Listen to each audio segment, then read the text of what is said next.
प्यारे बच्चों नमस्कार, मैं हूं देवेंद्र विश्वकर्मा। मेरे YouTube channel DVK maths classes में बच्चों हम पढ़ेंगे क्लास 10 का चैप्टर 2 मैथ्स सब्जेक्ट का। तो बच्चों पॉलिनोमियल जो है उसे हम हिंदी में कहते हैं बहुपद, और पॉलिनोमियल बहुपद आज बहुत इंटरेस्टिंग होने वाला है। आपको पूरा वीडियो लेक्चर देखना है, क्योंकि अगर आपने ये पूरा वीडियो लेक्चर देख लिया तो गारंटी के साथ मैं आपको बोलता हूँ कि आपको पॉलिनोमियल का पूरा कॉन्सेप्ट क्लियर हो जाएगा और आप इसके क्वेश्चंस कर सकते हो। तो बच्चों बहुत जल्द हम इस चैप्टर को समझते हैं। तो पॉलिनोमियल या बहुपद क्या होता है बच्चों, क्लास 9th में आप इसको पढ़ चुके हैं, आपके लिए बिल्कुल भी नया नहीं है। तो पॉलिनोमियल में कक्षा 9वीं में आपने पढ़ा था एक चर वाले पॉलिनोमियल यानी लीनियर पॉलिनोमियल पढ़ा था, और क्वाड्रेटिक पॉलिनोमियल पढ़ा था, क्यूबिक पॉलिनोमियल पढ़ा था, तो वन वेरिएबल वाला पढ़ा था। क्या सर ये समझ नहीं आ रहा हमको? वन वेरिएबल मतलब बच्चों आपने एक चर के साथ पढ़ा था, जैसे कि या तो x के साथ या तो y के साथ, दोनों एक साथ नहीं। तो मैं आपको वही बात यहाँ क्लास 10th में बता रहा हूँ कि वन वेरिएबल वाला जो पॉलिनोमियल होता है वो क्या होता है। तो बच्चों वन वेरिएबल वाला जो पॉलिनोमियल होता है वो होता है एक लीनियर पॉलिनोमियल। ये भी वन वेरिएबल में होता है। कैसे होता है, आप इसका स्टैंडर्ड फॉर्म कुछ इस टाइप से लिखते हो, x प्लस बी हिंदी में से कहते हैं रेखिक बहुपद। क्या सर बिल्कुल समझ आ रहा है? रेखिक बहुपद, ठीक है, उसका स्टैंडर्ड फॉर्म ये रहा x प्लस बी। आपने द्विघात बहुपद भी पढ़ा था। द्विघात बहुपद जो होता है उसको इंग्लिश में बोलते हैं क्वाड्रेटिक पॉलिनोमियल। क्या पढ़ते हैं? Quadratic polynomial. तो क्वाड्रेटिक पॉलिनोमियल को हिंदी में हम बोलते हैं द्विघात बहुपद, और इसको भी हमने सिंगल वेरिएबल वन वेरिएबल के साथ पढ़ा था, ठीक है। और हम इसकी बात करें एक और पॉलिनोमियल की, तो एक होता है त्रिघात बहुपद। क्या होता है? त्रिघात बहुपद, जिसको हम बोलते हैं क्यूबिक पॉलिनोमियल। बच्चों क्या बोलते हैं? Cubic polynomial. तो बच्चों क्यूबिक पॉलिनोमियल या त्रिघात बहुपद जो होता है उसमें उसका स्टैंडर्ड फॉर्म में बोर्ड पर लिख रहा हूँ, x cube plus b x square plus c x plus d. इस पॉलिनोमियल में जो मैक्सिमम पावर होती है वो 3 होती है, इस पॉलिनोमियल में मैक्सिमम पावर 2 होती है, और इस पॉलिनोमियल में मैक्सिमम वेरिएबल जो होता है उसकी पावर 1 होती है। तो क्लास 9 में हमने इनको डिग्री के हिसाब से भी बताया था कि जिस पॉलिनोमियल का डिग्री 1 होता है वो लीनियर पॉलिनोमियल होता है, जिस पॉलिनोमियल का डिग्री 2 होता है वो क्वाड्रेटिक पॉलिनोमियल होता है, और जिस पॉलिनोमियल का डिग्री 3 होता है उसको हम बोलते हैं क्यूबिक पॉलिनोमियल। क्या सर डिग्री मतलब कि जो भी आपने वन वेरिएबल यूज किया है, यहाँ पर वन वेरिएबल कौन सा यूज किया है? x, वो कितने टाइम आ रहा है उससे मतलब नहीं, कितने टाइप से है, तो आपको यहाँ पर ओनली x ही है, कोई y नहीं यहाँ पर, ठीक है। तो जो x वेरिएबल है उसकी डिग्री अगर 1 है तो आपने उसको लीनियर पॉलिनोमियल बोला, उसकी डिग्री यानी पावर 2 है तो आपने उसको क्वाड्रेटिक पॉलिनोमियल बोला। अगर उसकी डिग्री 3 है तो 3 है तो आपने उसको बोला क्यूबिक पॉलिनोमियल, ठीक है बच्चों। तो ये आपने डिग्री के हिसाब से क्लास 9th में पढ़ा था, थोड़ा सा रिकॉल किया मैंने। अब मैं आपको पॉलिनोमियल्स बताता हूँ कि पॉलिनोमियल्स एक्चुअलिटी में हम पॉलिनोमियल्स को किस टाइप से लिखते हैं।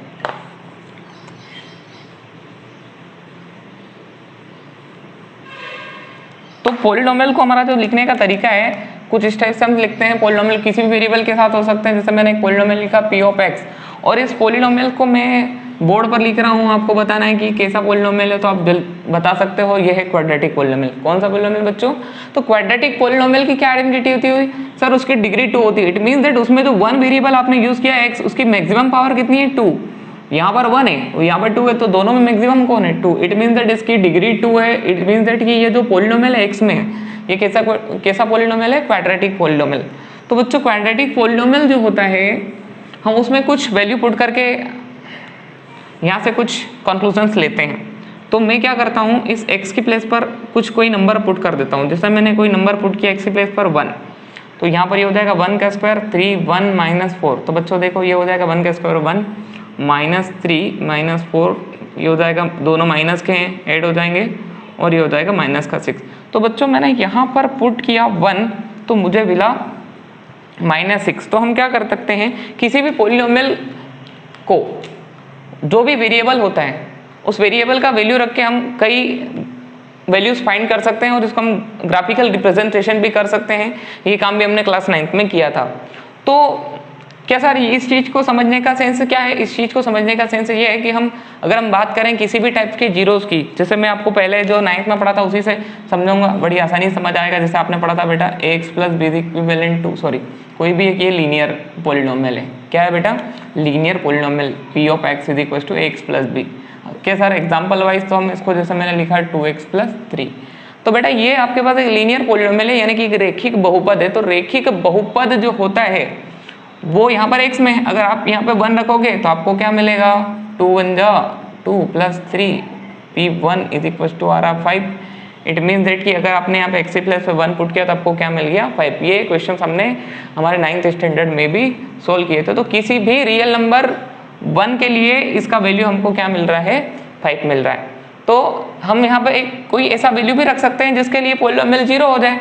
तो मैं यहाँ पर एक वैल्यू पुट करके आपको बता रहा हूँ -3/2, ठीक है।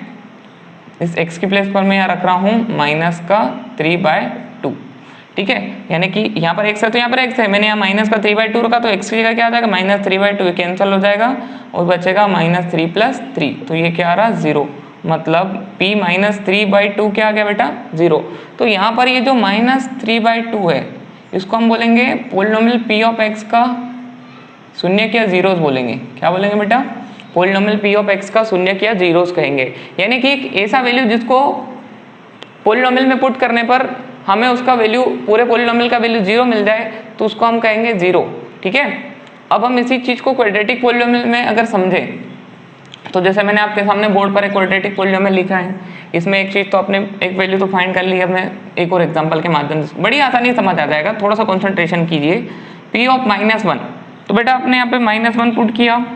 यदि आपने -1 पुट किया तो सॉल्व करके देखते हैं। -1 का स्क्वायर -3 × 1 -4, तो -1 का स्क्वायर हो जाएगा +1 और यहाँ पर -1 पुट करना, तो माइनस माइनस जो होंगे वो क्या हो जाएंगे प्लस, और 3 1 जा 3 और ये हो जाएगा -1, प्लस प्लस वाले 8 होंगे तो 4 - 4, तो बेटा 0 आ गया, ठीक है। तो आपने -1 पुट किया तो आपको मिल गया 0। एक और मैं ऐसा नंबर आपको बताता हूँ जिसको पुट करने पर ये जो पॉलिनोमियल है इसका वैल्यू 0 हो जाएगा। जैसे कि मैंने ये p ऑफ x है तो यहाँ पर x है, अगर मैं p ऑफ 4 पुट करता हूँ बेटा, क्या पुट करता हूँ 4, तो 4 का स्क्वायर होगा क्योंकि x का स्क्वायर है, -3 × x की प्लेस पर है यहाँ पर 4, तो यहाँ पे मैंने लिखा 4 -4, तो ये क्या हो जाएगा 16 - 12 तो 60, दोनों माइनस के ऐड हो जाएंगे, 16 और साइन माइनस का आएगा 16 16 0। तो बेटा यहाँ से कंक्लूजन ले रहे हैं हम क्या कि दो ऐसे वैल्यू हमको मिल गए हैं जिनको पुट करने पर पॉलिनोमियल हमारा क्या आ रहा है 0 आ रहा है। तो जिनको पुट करने पर हमारा पॉलिनोमियल क्या आ रहा है 0। तो ये दो वैल्यू कौन कौन से, एक तो -1 और एक मैंने लिखा 4 प्लस का, एक तो -1 और एक प्लस का 4, ये दोनों इस पॉलिनोमियल के जीरोस होंगे बेटा। क्या होंगे, इस दोनों इस पॉलिनोमियल के जीरोस, यानी कि ऐसा वैल्यू जिसको पॉलिनोमियल पुट करने पर पॉलिनोमियल का वैल्यू हमको 0 मिल जाए वो उस पॉलिनोमियल्स के जीरोस होंगे। या फिर इसको हम डिफाइन कैसे करेंगे, तो a real number k is said to be 0 of a polynomial x। कोई रियल नंबर k है, जैसे कि यहाँ -1 और 4 है ना, ये दोनों रियल नंबर है, तो मैंने कोई रियल नंबर k बोल दिया, इस सेट टू बी 0, उसे हम शून्य कहेंगे, 0 कहेंगे उस पॉलिनोमियल का, किस पॉलिनोमियल का, of a polynomial p of x if कब, if p of k is equivalent to 0। यानी कि ये जो पॉलिनोमियल है इसकी ये वाली प्लेस है, यहाँ पर जिस भी वैल्यू k को रखने पर वो 0 पूरा पॉलिनोमियल हो जाएगा, उसी को हम उस पूरे पॉलिनोमियल का 0 कहेंगे। ठीक है, बात समझ आ रही है। तो हिंदी में सर, हिंदी में हमेशा कहेंगे कि कोई भी किसी वास्तविक संख्या k को बहुपद का शून्य कहते हैं। किसी वास्तविक संख्या k को बहुपद का शून्य कहते हैं। कब कहते हैं, जब p of k is equivalent to 0। क्या सर नहीं समझ आया, एक बार फिर से इस एग्जांपल को सोल्व करोगे तो आपको समझ आ जाएगा। मैं क्या करता हूँ, ये पॉलिनोमियल है आपके पास x के फॉर्म में, मैं यहाँ पर कोई रियल नंबर यानी कि k, कोई भी k मान, तो k की जगह कोई भी मान हो सकता है, मैंने -1 पुट किया, तो इस वैल्यू -1 के लिए क्या ये 0 हो रहा है, -1 का स्क्वायर पॉजिटिव हो जाएगा और ये हो जाएगा माइनस माइनस प्लस और -4, ये हो गया 4 - 4, अब को 0 आ गया p of -1। It means that कि पोलिनोमियल हमारा क्या था पहले, P of X is equal to X square minus 3x minus 4। तो इस पोलिनोमियल का जीरो क्या हो गया, -1।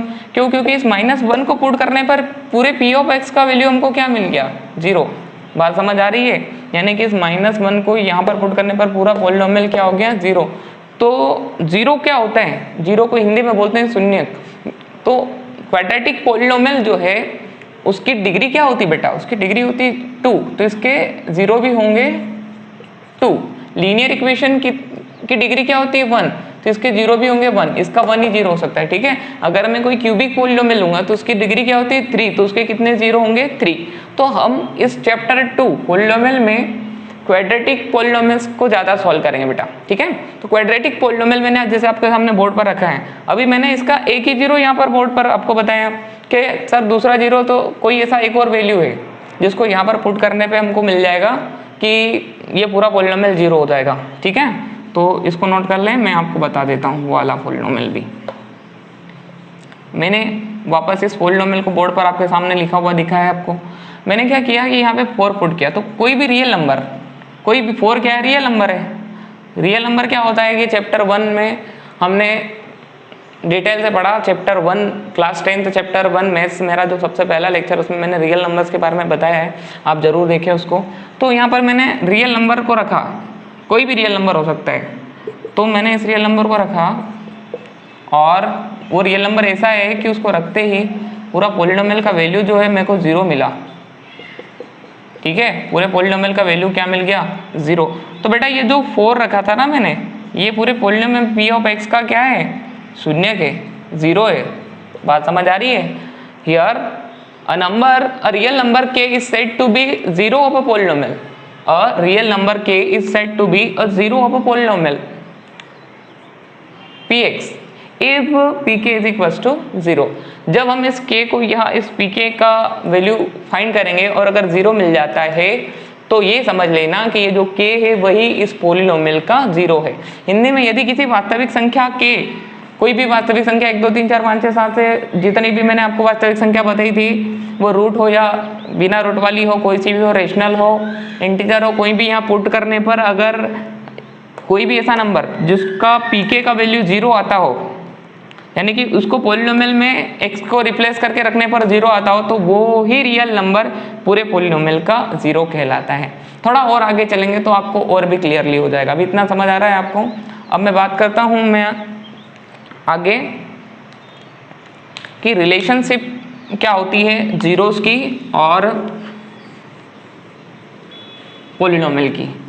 कोई भी पोलिनोमियल होता है उसके 0 की रिलेशनशिप क्या होती है। तो कोई भी पोलिनोमियल होता है तो उसके 0 के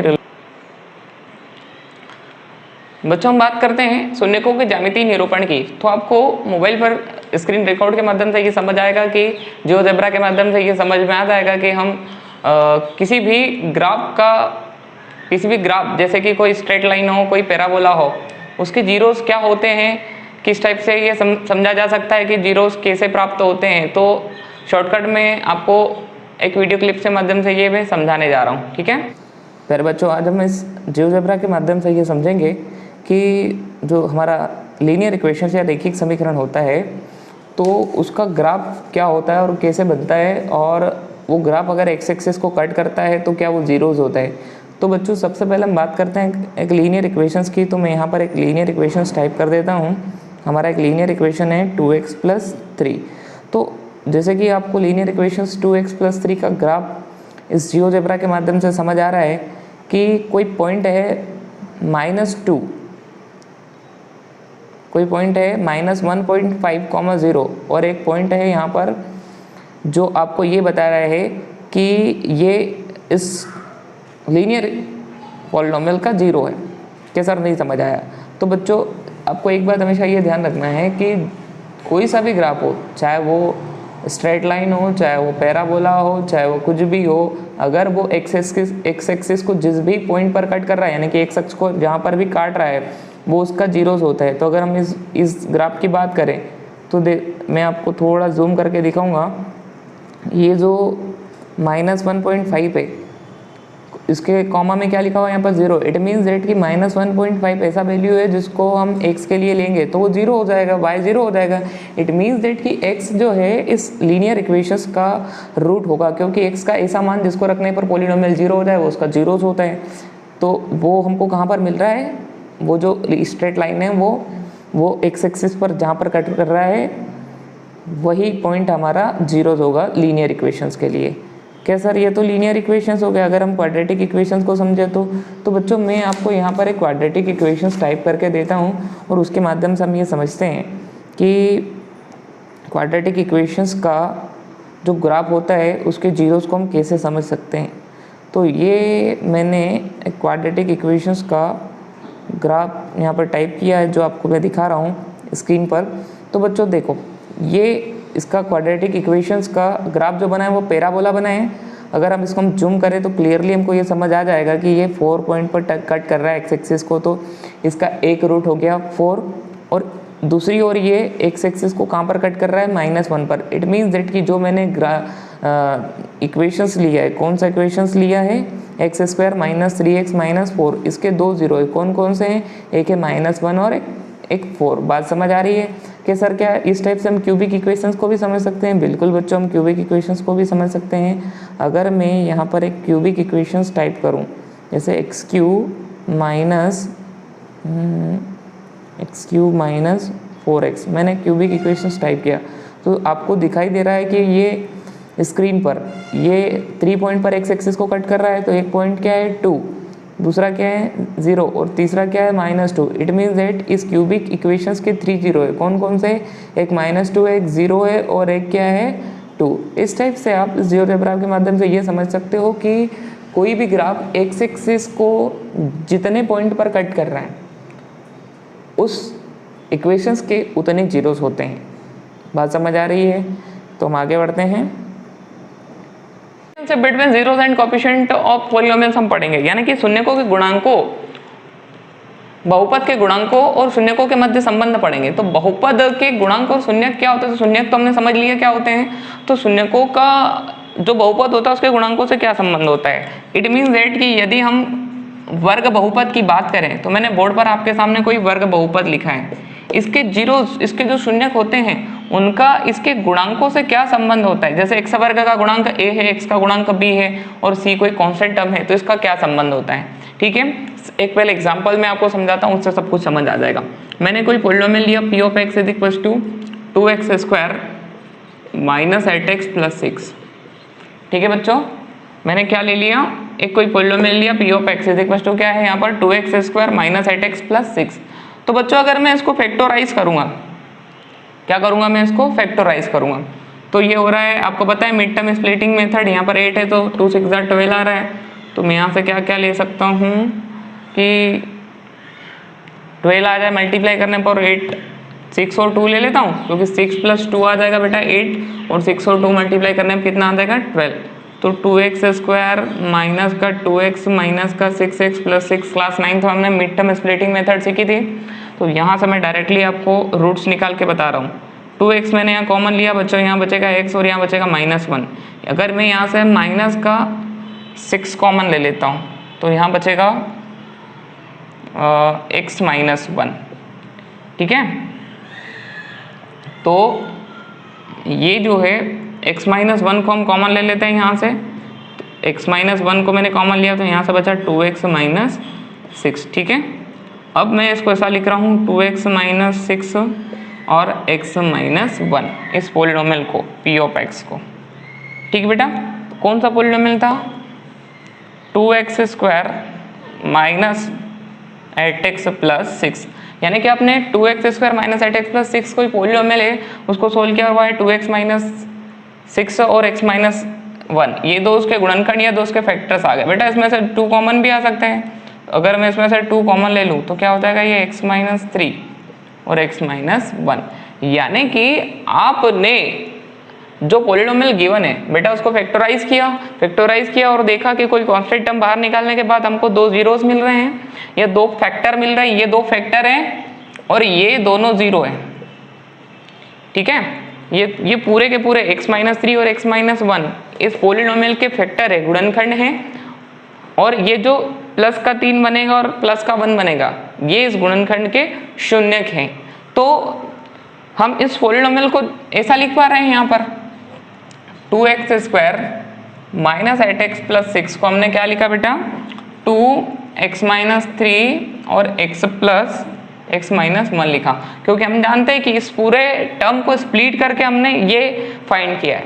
तो ये क्या है, कोई भी नंबर होगा, कोई भी कॉन्स्टेंट के होगा, और ये क्या है, इसको हम बोलेंगे फैक्टर, ये गुणनखंड है, और ये भी पूरा क्या है, ये पूरा समझना x के साथ, ये भी क्या है, कोई फैक्टर है, गुणनखंड है। तो बेटा हम किसी भी पॉलिनोमियल को उसके फैक्टर्स के मल्टीपल में स्प्लिट कर सकते हैं, ये 9th में भी हमने किया। तो मैं ऐसा क्यों किया, अब मैं आपको यहाँ पर ये समझाना चाहता हूँ कि हम, जैसे कि मैंने ये पॉलिनोमियल लिखा हुआ है यहाँ पर बोर्ड पर, क्या लिखा है, standard quadratic polynomial x² plus bx plus c। इसको हम ऐसा लिख सकते हैं स्टैंडर्ड फॉर्म में कि x माइनस अल्फा, क्योंकि ये कोई 0 है, और x माइनस बीटा। मेरी बात समझ आ रही है। तो कोई भी स्टैंडर्ड क्वाड्रेटिक पॉलिनोमियल होता है उसको हम ऐसा लिख सकते हैं, यानी कि अगर उसका मिड टर्म स्प्लिट करेंगे, उसको सोल्व करेंगे, तो ये दोनों फैक्टर निकलेंगे उसके, और ये कोई कांस्टेंट टर्म उसके मल्टीप्लिकेशंस में होगा। ठीक है बच्चों, यदि हम इन दोनों की तुलना कर दें तो हमें जो हमारा टॉपिक है वो मिल जाएगा। क्या मिल जाएगा कि बहुपद के गुणांकों और शून्यकों के मध्य संबंध मिल जाएगा। तो यहाँ पर शून्यक कौन कौन है, क्या क्या है, वो चीज मैं आपको समझा देता हूँ। पहले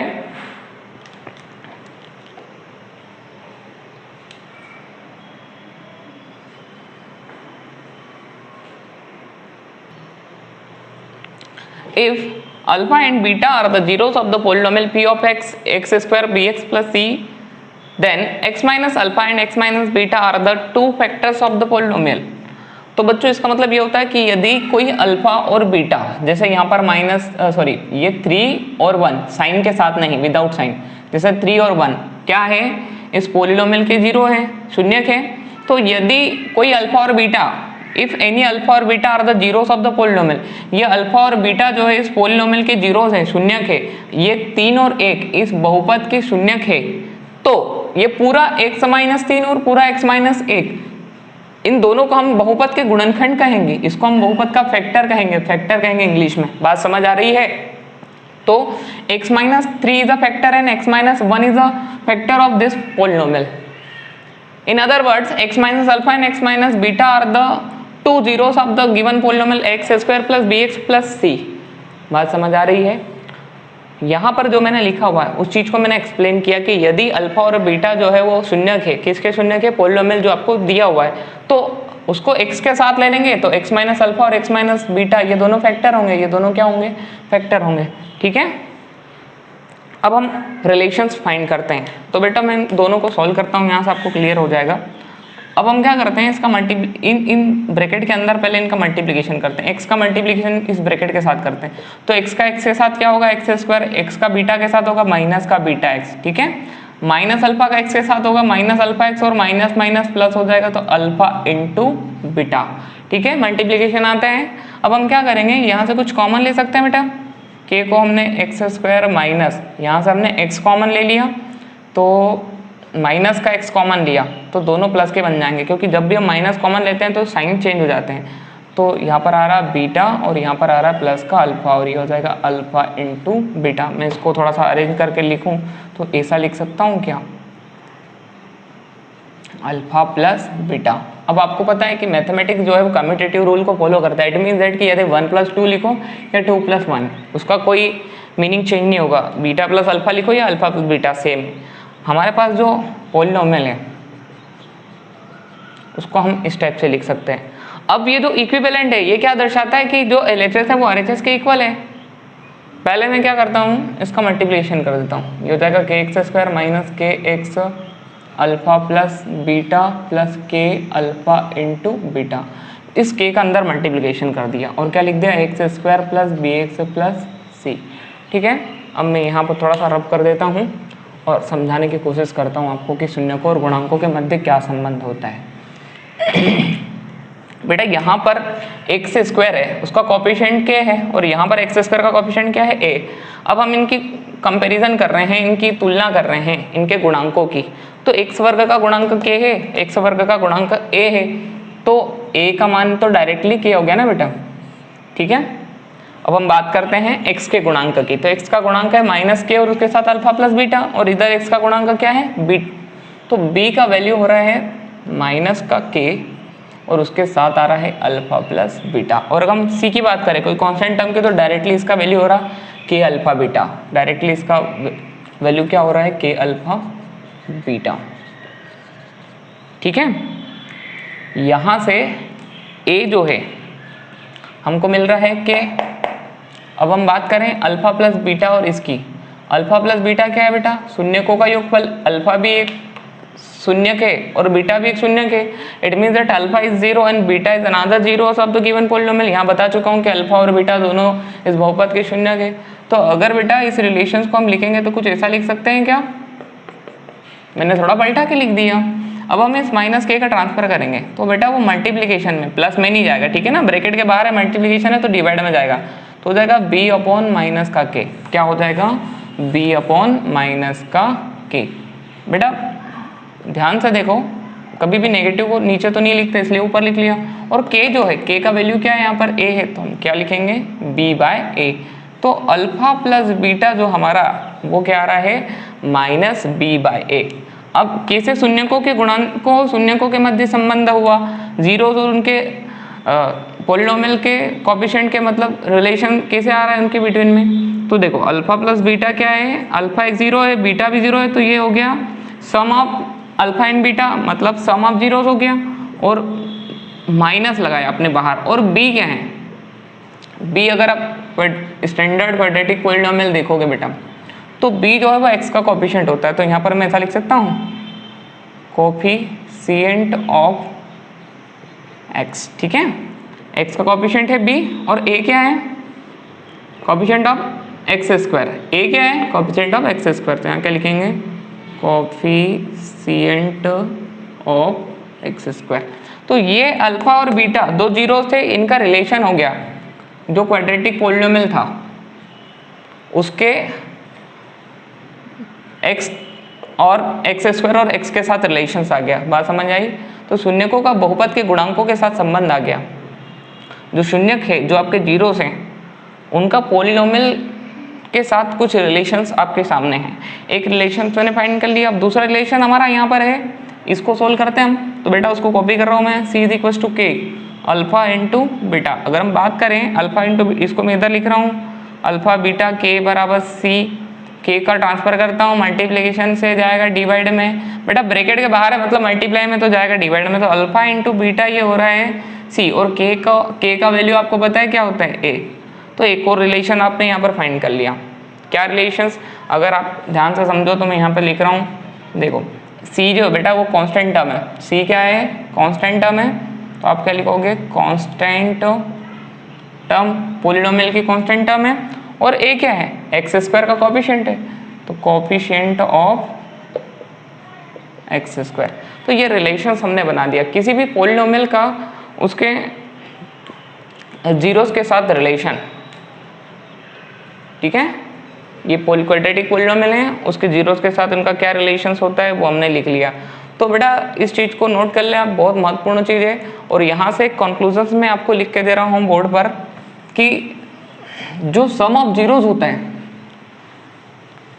सम ऑफ जीरोस मतलब अगर क्वाड्रेटिक पॉलिनोमियल को सोल्व किया तो उसके 2 जीरोस आएंगे। तो हम यहाँ पर लिखेंगे कि sum of zeros alpha plus beta वो होता है माइनस बी बाय ए। और पता है आपको, ये लिखा चुका हूँ, बी क्या होता है, coefficient of x square, and ये होता है कोफिशिएंट ऑफ एक्स होता है, कोफिशिएंट ऑफ एक्स स्क्वायर होता है, ठीक है। अब प्रोडक्ट ऑफ जीरोस की बात करें तो product of zeros alpha into beta, क्योंकि अल्फा और बीटा दो जीरोस है, इनका प्रोडक्ट कर रहे हैं, तो इनका प्रोडक्ट होता है सी बाय ए। सी क्या है, कांस्टेंट टर्म, और ए क्या होता है, कोफिशिएंट ऑफ एक्स स्क्वायर। तो ये रिलेशंस होता है, ठीक है बच्चों, समझ आया। अब जो हमारा इसके बाद का जो टॉपिक है वो डायरेक्टली हम एक्सरसाइज 2.1 को सोल्व करेंगे। तो बच्चों जो आपको जियोजेब्रा के माध्यम से समझाया गया कि जो भी हमारा ग्राफ होता है, ग्राफ अगर वो स्ट्रेट लाइन है या फिर वो पैराबोला है किसी टाइप से भी, अगर ऊपर मुंह या नीचे मुंह है, तो ये पैराबोला जहाँ पर भी एक्स एक्स को कट करेगा, एक्स एक्सिस को कट करेगा, जैसे ये लाइन है ये यहाँ पर कट करती है तो ये जो है हमारा जीरोज होगा। और अगर पैराबोला बनता है तो कुछ पैराबोला इस टाइप से बना तो ये दोनों जो है जीरोज होंगे पॉलिनोमियल के, ये जीरोज किस टाइप से भी हो सकते हैं। मेरी बात समझ आ रही है? तो इस टाइप से हमने इस पूरे लेक्चर्स में सबसे पहले ये समझा कि पॉलिनोमियल्स क्या होते हैं, 9th में हमने क्या पढ़ा, उसके बाद हमने ये ग्राफ के माध्यम से समझा पॉलिनोमियल्स को। देन बेटा रिलेशन समझा हमने, शून्यकों का गुणांकों के साथ संबंध समझा। ठीक है, तो बेटा अगर मेरा आज का वीडियो आपको समझ आया हो, पसंद आया हो, तो मेरा YouTube channel DVK maths classes को लाइक कीजिए, सब्सक्राइब कीजिए और अपने फ्रेंड्स के साथ शेयर कीजिए। बेस्ट ऑफ लक, पढ़ते रहिए।